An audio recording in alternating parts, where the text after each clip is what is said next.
no es una lucha ni de bolivianos, ni de paraguayos, ni de argentinos, sino que es una lucha de todos y de los pueblos indígenas que no habitan solamente en un estado, sino que justamente el estado se construyó, se consolidó en base a un genocidio en el cual puso una frontera. Y así hay pueblos que quedaron en una parte, lo que hoy es Argentina, lo que es Bolivia, lo mismo pasa en el sur con los mapuches, que le dicen que son chilenos y otros dicen que son argentinos. Entonces, no, el Estado se construyó en un cierto, en una geopolítica ancestral que ya estaba delimitada y que vino a poner sus barreras. Entonces, a veces estas luchas tienden a llevar adelante también este tipo de discriminaciones, pero es una lucha de bolivianos. Entonces, no, también este día intentaremos, se intenta trabajar esto en las escuelas, porque en la mayoría de ciudades hoy encontramos con migraciones internas, encontramos con hermanos que han venido, ya sea por búsqueda de otros de otras salidas laborales, o sea, por cuestiones hasta incluso climáticas hoy. Se encuentran residiendo en lo que es la provincia de Buenos Aires o en la ciudad de Buenos Aires, y esto nos lleva a todos tener alumnos o alumnas, estudiantes de distintas nacionalidades y distintos pueblos, ¿no? De distintas comunidades indígenas. Y también permite ver este proyecto estas cuestiones de migraciones, de pueblos indígenas, de la discriminación que se sufre, y trabajar en su conjunto con lo que es la trata, la explotación laboral, también esto mal llamado la explotación infantil, que le dicen que dicen que es una cuestión de AINI. Bueno, sirve para todas esas cuestiones y la forma de prevenir esas.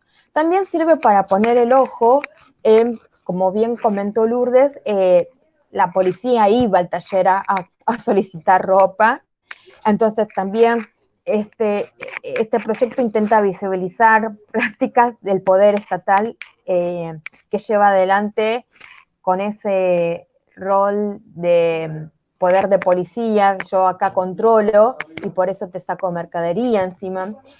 Entonces también sirve para frenar estas prácticas y visibilizarlas.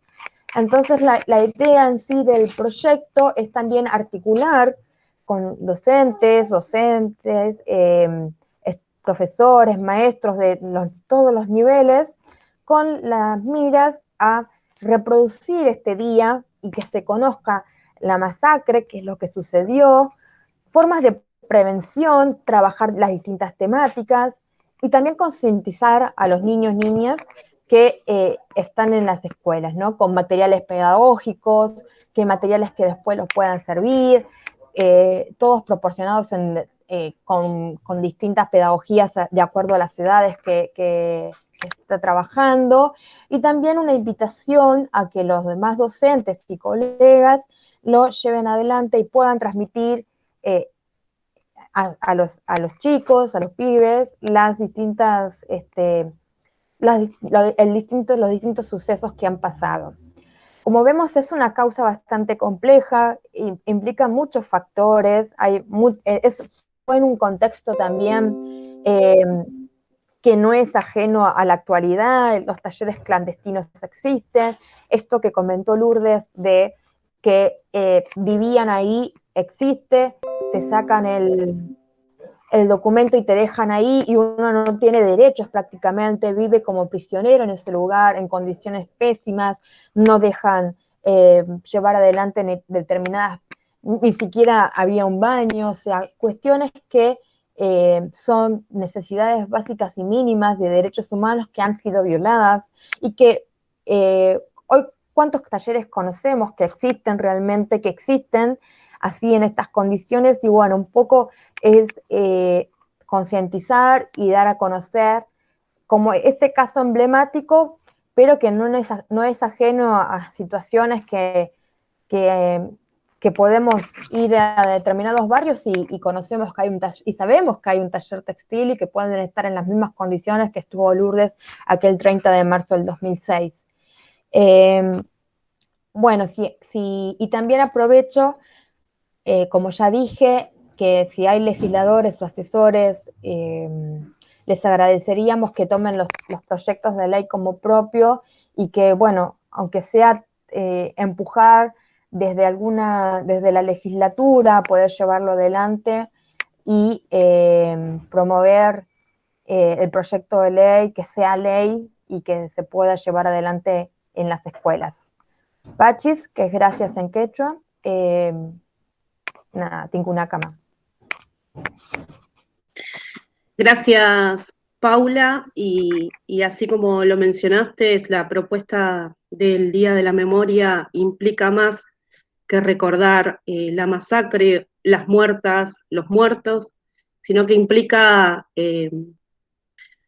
poder irrumpir en la pedagogía sarmientista para poder comenzar a trabajar la educación desde otros lugares, para que esos niños, niñas que van a la escuela, que son achinaditos, que no tienen el color piel, puedan tener los mismos abrazos, la misma contención que todos los niños y niñas, ¿no? Entonces, o adolescentes, que son momentos difíciles de construcción de identidad. Entonces, desde la educación, cómo colaboramos a las identidades indígenas, cómo colaboramos a comprender las historias que son silenciadas y son invisibilizadas. Por eso consideramos de suma importancia que el proyecto del Día de la Memoria se tome y se trabaje con esta perspectiva. Vamos a presentar a Karina Olivares, secretaria de Derechos Humanos de ADEMIS. Buenas tardes, Karina. Hola, bueno, buenas tardes. Muchas gracias a todas por este espacio. La verdad es que nosotras desde ADEMIS venimos acompañando, bueno, las movilizaciones que se han hecho diferentes años para recordar la masacre, y la verdad que nos haya llegado, bueno, la comunicación de ustedes y el intento de coordinar, cuando nos cuentan del proyecto que están presentando, realmente nos parece que es muy, muy importante y les agradecemos muchísimo que nos lo hayan acercado, que nos hayan acercado las propuestas, que ya empezamos a coordinar para no esperar a que el proyecto se vote, sino empezar a poner desde ahora, o continuar, porque es un trabajo que por ahí venimos haciendo, pero por ahí específicamente con este caso tan emblemático, empezar un trabajo hacia las compañeras docentes, hacia las escuelas para seguir sosteniendo y reforzando la memoria y también para seguir peleando por justicia, ¿no? Como decían ustedes. Así que muchísimas gracias por eso. Y bueno, buenísimo empezar este camino para coordinar y para poder aprender un montón de todo lo que ustedes están haciendo, de todo lo que nos cuentan y de muchas cosas más que van a ir saliendo a medida que avancemos en los distintos proyectos que empezamos a pensar juntas. Bueno, nada, nos parece, desde ADEMIS nos parece fundamental por muchas cuestiones, ¿no? Apoyar el proyecto, que en realidad es un proyecto con varias aristas, ¿no? Principalmente acompañar el pedido de justicia, de memoria por la masacre como compañeros y compañeras de clase, ¿no? Somos clase trabajadora y aunque aunque los de arriba siempre han intentado y siguen intentando cada vez más dividirnos por cuestiones étnicas, de nacionalidades, como bien decían ustedes, por más que el presidente diga que que los argentinos venimos de los barcos y ya han dicho tantas cosas parecidas, todos los gobiernos han tenido lo suyo, frases similares, las siguen repitiendo. Nada, nosotras sabemos que no, y eso hay que reivindicarlo y hay que seguirlo diciendo, porque las mismas laburantes, a veces nos olvidamos de eso, ¿no? Y nos han hecho, hablaban de Sarmiento, bueno, nos han hecho pensar en el ideal europeo, en el ideal norteamericano después, y de lo que son las potencias que en realidad nos oprimen, nos explotan, como muy bien decía Lourdes, esto de, bueno, los que vienen a sacarnos el trabajo y la riqueza no son los compañeros, compañeras, los hermanos, hermanas bolivianos de otros países de Latinoamérica, sino que son las grandes multinacionales, son otros, ¿no? Son los que venían con los barcos, que siguen viviendo ahora de otras maneras. Así que nos parece que es fundamental como solidaridad de clase, como un sindicato de trabajadoras y trabajadores que en apoyo a una lucha de un sector que está hiper precarizado, que tiene que ver con esto de bueno, los cambios en los procesos productivos y esta flexibilización y fragmentación extrema de las distintas partes de los procesos productivos, donde van los capitales buscando dónde poder explotar con mayor voracidad, con mayor brutalidad. Y bueno, ahí la conjugación con los compañeros y compañeras migrantes es mortal realmente, porque es la explotación a niveles que mucha gente no sabe, no se imagina que existen. A veces lo vemos muchas veces en las noticias en el campo, que también es muy terrible, pero a veces nada, vemos eso como, uy, qué barbaridad, y no sabemos que al lado tenemos tal vez un taller clandestino donde hay niños, niñas, mujeres embarazadas, hombres, todos viviendo hacinados y sin poder ni siquiera cobrar a fin de mes, trabajando en una cantidad de horas realmente que es tremendo, es brutal. Entonces, por ese lado nos parece muy importante apoyar y acompañar y coordinar, y también, como decía muy bien recién, desde el lugar que nosotros peleamos siempre, que es la lucha de las ideas, ¿no? Es por memoria, pero también por justicia, y para generar en nuestros estudiantes, en nuestras estudiantes, y a través de ellos también en lo que podamos hacia sus familias, otra conciencia, ¿no? Otra idea de, bueno, ¿quiénes somos? ¿Qué somos nosotros? ¿Quiénes somos? ¿De dónde venimos? ¿Cómo estamos viviendo y por qué? ¿No? ¿Por qué suceden estas cosas? ¿Qué pasa? ¿De dónde viene la ropa que usamos? Como decían ustedes, está manchada con sangre. Y bueno, ¿y por qué? ¿Por qué sucede? ¿Por qué la discriminación, el prejuicio, ¿no? Estas divisiones que nos imponen y que tanto rédito sacan los de arriba, ¿no? Porque nosotros siempre somos los que pagamos los platos rotos de todo. Entonces nos parece que la escuela es una trinchera fundamental para dar esta pelea ideológica. Nosotros defendemos muchísimo la implementación de la ESI, la educación sexual integral, que incluye totalmente todos estos temas, ¿no? Tiene que ver con luchar contra el racismo, contra el machismo. Digo, también me pensaba recién cuando empezábamos, bueno, somos todas mujeres acá en esta charla, ¿no? No es casual, no es casual. No es casual que los gremios por ahí más castigados, no quiere decir que no haya otros sectores donde hay mayoría varones, pero no es casual que el sector textil también sea un sector donde hay muchísimas compañeras, muchísimas trabajadoras con sus hijas viviendo en los mismos lugares, trabajando con ellos, con los chicos y con las chicas, y chicos y chicas trabajando, ¿no? Son sectores donde todos los derechos están vulnerados y está justificado de muchas maneras que así sea, ¿no? Como decían, yo justamente había leído hace unos días, mientras, bueno, estaba buscando información sobre trabajo esclavo, de explotación laboral en la Ciudad de Buenos Aires y talleres clandestinos, y veía, bueno, por un lado que no hay cifras, porque no hay estadísticas oficiales. Eso ya es una muestra clara de cuánto le importa al Estado, ¿no?, que esto suceda, o al revés, qué poco le importa que esto se termine o cuánto le conviene para sus propios negociados. No olvidemos que Aguada, digo, del partido gobernante en la ciudad, es una de las dueñas de los lugares donde hay, digo, donde la ropa que venden a altísimos precios está confeccionada en talleres clandestinos y en base a trabajo esclavo, ¿no? Pero además veía lo del juez Ollarvide y era de Soho, una marca, bueno, uno después la ve en los shopping y todo, bueno, con esos argumentos tan racistas, una justicia patriarcal, racista y de clase, muy clara. Así que bueno, en ese sentido también nos parece re importante. Aprovechamos para las compañeras docentes que estén viendo que se pueden sumar a trabajar con nosotros y nosotras en las secuencias didácticas que ya empezamos a pensar con las compañeras para poder implementarlo en las escuelas.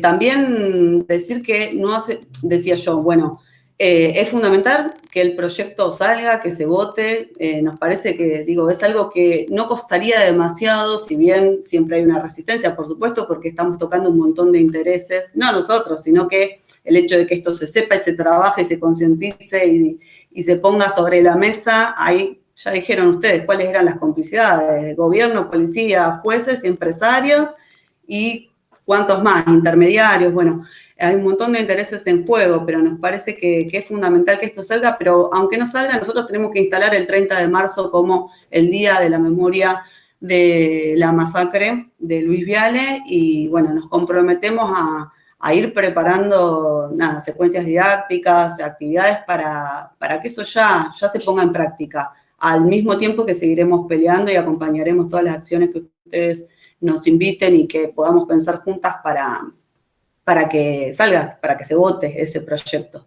Así que bueno, nada, eso, decirles que bueno, la verdad que es muy interesante escucharlo, es muy doloroso también, realmente conmueve muchísimo, y son cosas esas que decís, bueno, no te entra en la cabeza que esto esté pasando acá al lado, y todo esto que les pasa a nuestros propios estudiantes, a nuestras propias estudiantes, porque son los chicos y chicas que también, cuando pueden, están en la escuela pública. Así que bueno, gracias por eso, y bueno, nos comprometemos a seguir dando esta pelea juntos, y bueno, nada más, dejo para que cierre ahí Mariana.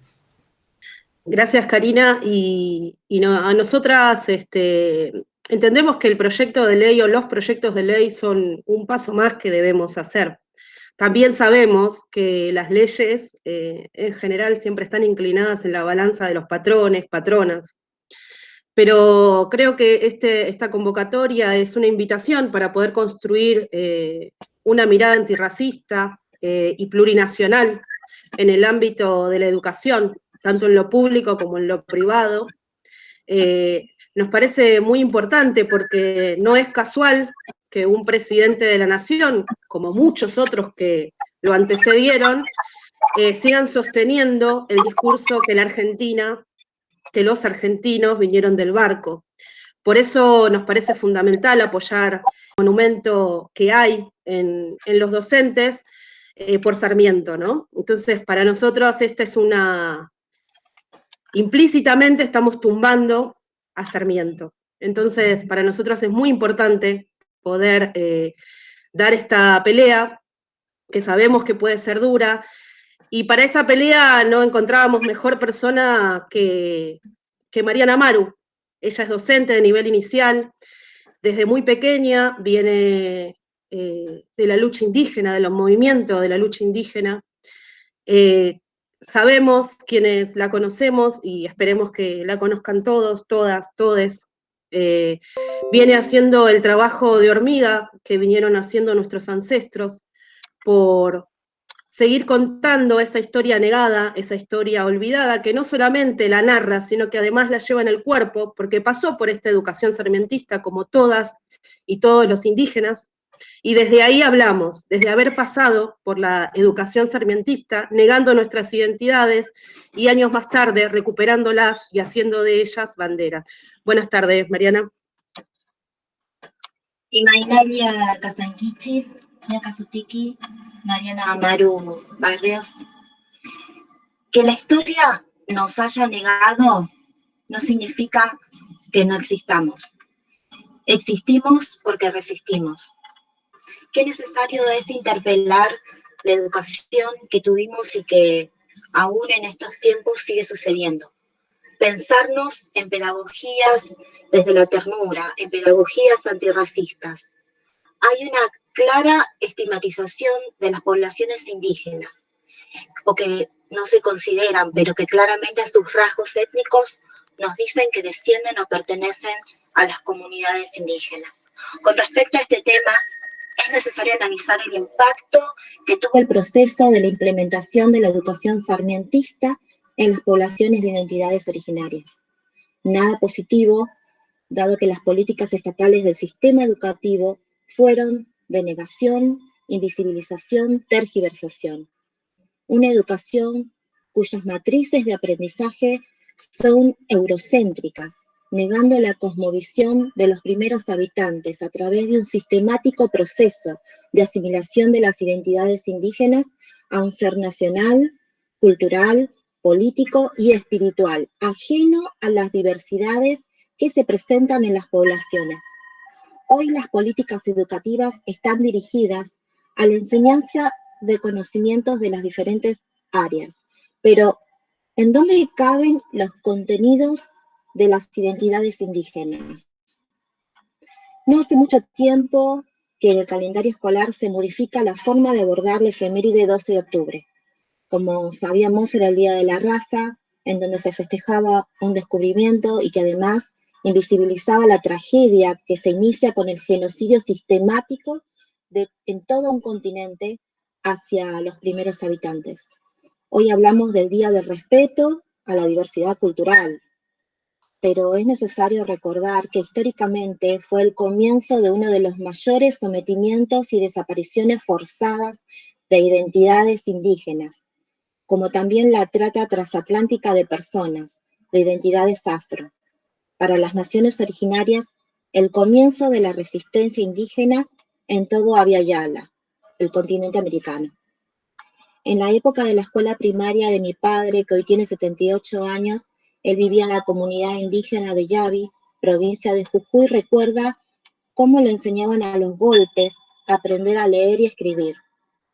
Una educación que lo dejó ajeno a su idioma familiar, el quechua, y no solo eso, a su espiritualidad, porque era obligatorio rezar. En mi niñez en la escuela primaria era la india, la negra, la callada y la tímida. Hay toda una cadena psicosocial que hace que en general los niños y niñas que tienen rasgos indígenas sean los más vulnerables de sufrir racismo o violencia escolar, por el solo hecho de no tener los parámetros estéticos que nos imponen en todos los medios de comunicación formal. Parámetros estéticos físicos de belleza. En la época de los 90, en la escuela primaria era imposible hablar de respeto a la diversidad indígena, de darle valor a nuestras costumbres, o de que en los libros de textos nos presenten como seres vivientes del presente, porque en general se expresaban en pasado. Es por eso que nuestras familias indígenas, viviendo en la ciudad, comenzaron un trabajo de visibilización en las escuelas, profesorados, universidades. El camino que recorrieron de años floreció en la conciencia de muchos docentes y familias que comenzaron a interpelar la historia oficial.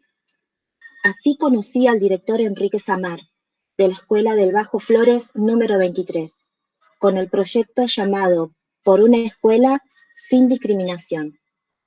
Enrique saludaba en idioma quechua, aymara, felicitaba en guaraní.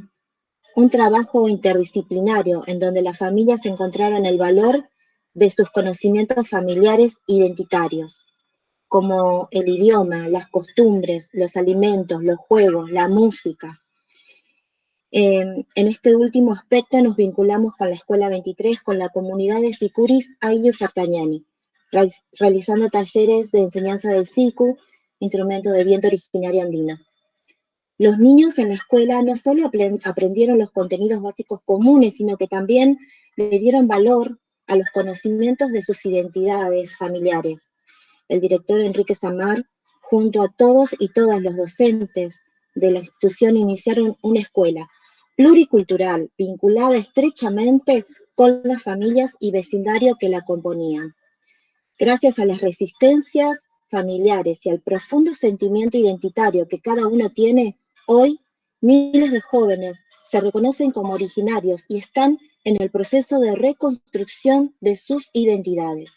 No queremos más la desaparición de los idiomas, de la cultura, de las celebraciones y ceremonias, del despojo de los territorios, de la negación de nuestra existencia.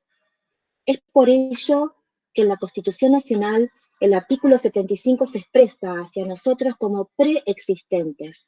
Nuestras familias están antes de la creación de los estados republicanos.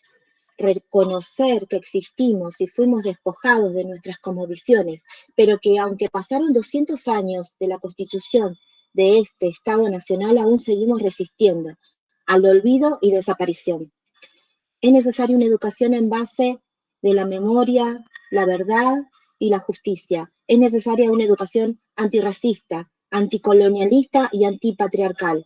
Valorar el conocimiento que cada niño o niña trae de su familia, su herencia cultural, fomentar el respeto a la diversidad, aplicar la ternura, la empatía. Un docente debe ser ante todo antirracista, promoviendo el conocimiento de las diferentes culturas e interpelando viejas políticas de enseñanza. Es por eso que poder llegar al aula con una fecha en el calendario escolar, Día de la Masacre del Taller Textil Luis Viale, que se refiere a hacer memoria, contribuye al abordaje de diferentes temas: la precarización laboral, los derechos humanos, la situación de las familias migrantes empobrecidas, los derechos del niño, las identidades indígenas, para que las infancias tengan herramientas de conocimiento en sus manos para defender sus derechos. Políticas de reparación histórica, cultural, identitaria, indígena. Es una deuda pendiente que el Estado tiene con las infancias. Pachis, Tinkunakam. Gracias, Mariana. Mariana es integrante del Ayllu Sartaniani, que ensayan cerquita de la estación de Virreyes. Es integrante de distintos movimientos indígenas, es docente. No me acuerdo si inicié así la presentación. Muchas gracias, Mariana.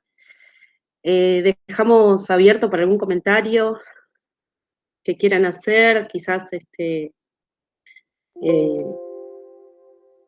Lourdes, Paula, Karina.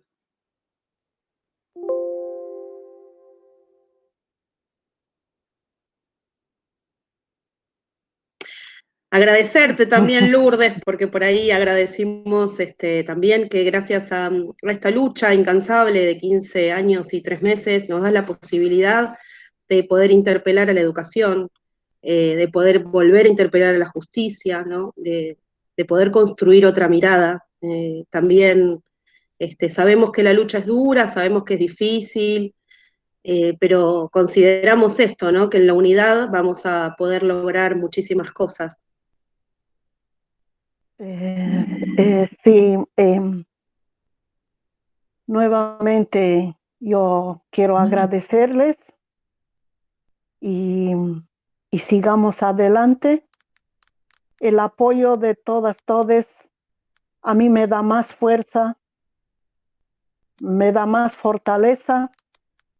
A pesar, no lo voy a negar, por problemas de mi salud, muchas veces me caí, pero igual volví a levantarme. Y el apoyo de todas, a mí me da más fuerza, como también me siento más acompañada y como también vamos acompañando distintas luchas, porque hay tanta impunidad, tanta injusticia, como muchos casos quedó impune. Como siempre los recuerdo, el caso de Marcelina Meneses, una mujer migrante que lo tiraron del tren por racismo. Y eso no se olvida. Y como también muchos se preguntarán, ¿quiénes murieron en Luis Viale? Los que perdieron la vida fue una mujer joven de 25 años embarazada. Ella tuvo que volverse a ir a Bolivia. Ya tenía el pasaje para regresar. Todos los recuerdos que yo viví junto a ellos es difícil de olvidar. A cada persona que veo embarazada, a niños de la misma edad que perdieron la vida, adolescentes. Y en el momento digo, ¿cómo murieron niños así, de esa edad? Y para mí, y sé que también para mis otros compañeros compañeras sobrevivientes, incluso para aquellos que perdieron a sus familias. Sé que el dolor para ellos debe ser más fuerte que el mío, porque perdieron a sus hijos, a su esposa, porque cuando pasó la nena de Juana Vilca, tenía una nena de 7 años aproximadamente, como ella empezaba a llorar, a recordar, decir, mi mamá, quiero mi mamá. Pero en ese momento su mamá, su cuerpo ya estaba convertido en cenizas. Como los familiares, los papás de los niños, lloraban por sus hijos. Pero la muerte, la sangre que derramaron mis compañeros y sus hijos, esa sangre corre por mis venas y es muy difícil olvidarlo. Juana, la recuerdo mucho. Cuando me abrazó y me dijo, nos saquemos una foto, que me voy porque no me gusta el trabajo, regreso a Bolivia. Nos sacamos la foto, me abrazó, incluso dijo chao al sacarse la foto. Pero nunca me imaginé que era una despedida para siempre.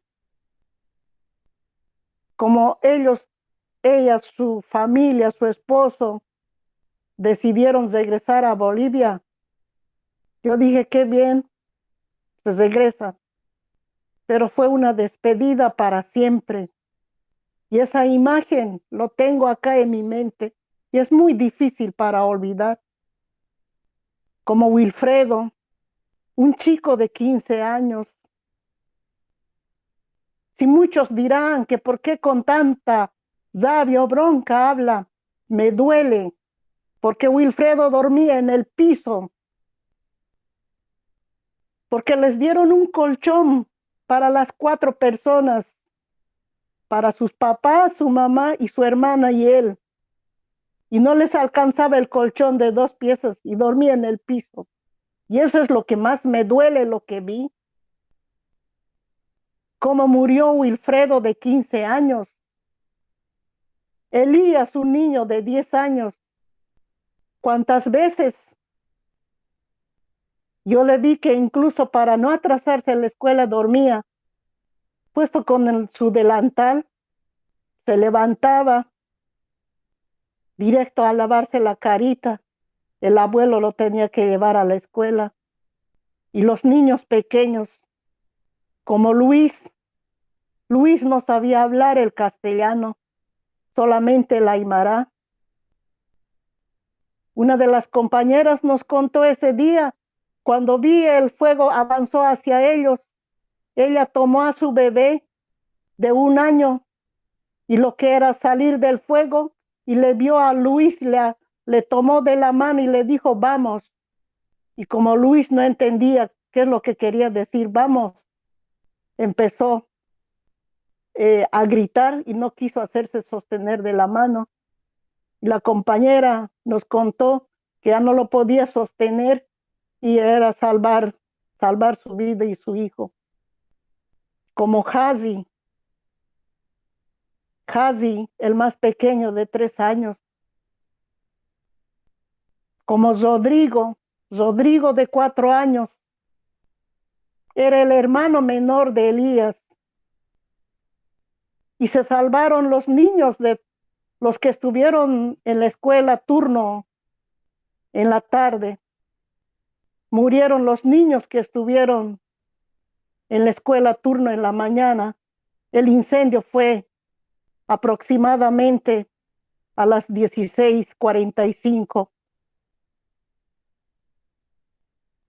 Si esto iba a ser más muertes, pero se salvaron todos aquellos niños que estuvieron en la escuela.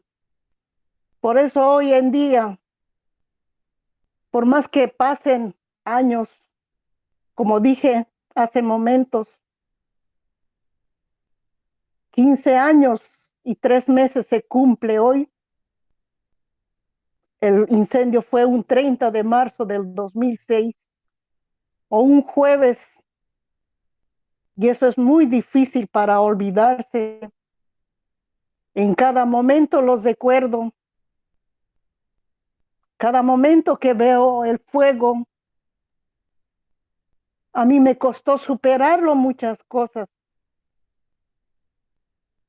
Si hoy me ven acá hablar, y gracias al apoyo de todas, gracias al apoyo a todas que no me dejaron, no me abandonaron. Estos 15 años, fue 15 años de lucha, como muchos me quisieron hacer callar, pero no lo pudieron. Si hoy en día yo lucho, es por una causa justa. Yo no lucho por un poder, lucho por justicia.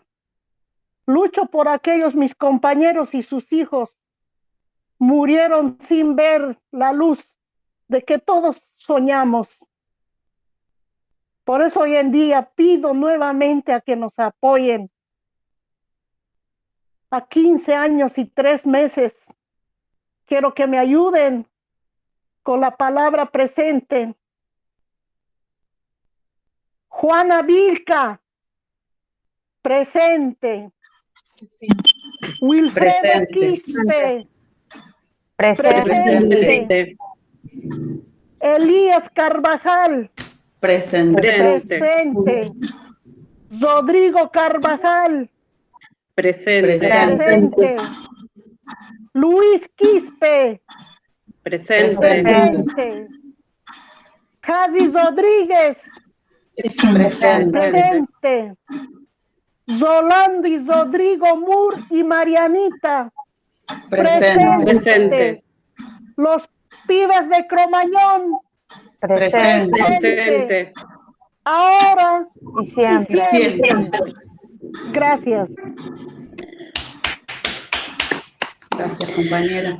Muchas gracias, Lourdes. Convocamos a todas, a todos. Vamos a seguir trabajando con los sindicatos de educación para que tomen este proyecto, y en este proyecto una historia de genocidios silenciosos que aún continúan, y que justicia, memoria y verdad es poder contar con un espacio de memoria. Esa va a ser la única justicia que van a poder tener los sobrevivientes y los que asesinaron. Entonces continuamos con este pedido, agradecemos a todos los que nos acompañan en cada iniciativa, en cada acto, en cada conversatorio virtual por la pandemia. Les exigimos, porque es su deber, que todos los legisladores levanten los proyectos de ley, los que hay, y nos seguimos viendo en las calles. Muchas gracias a todas y a todos.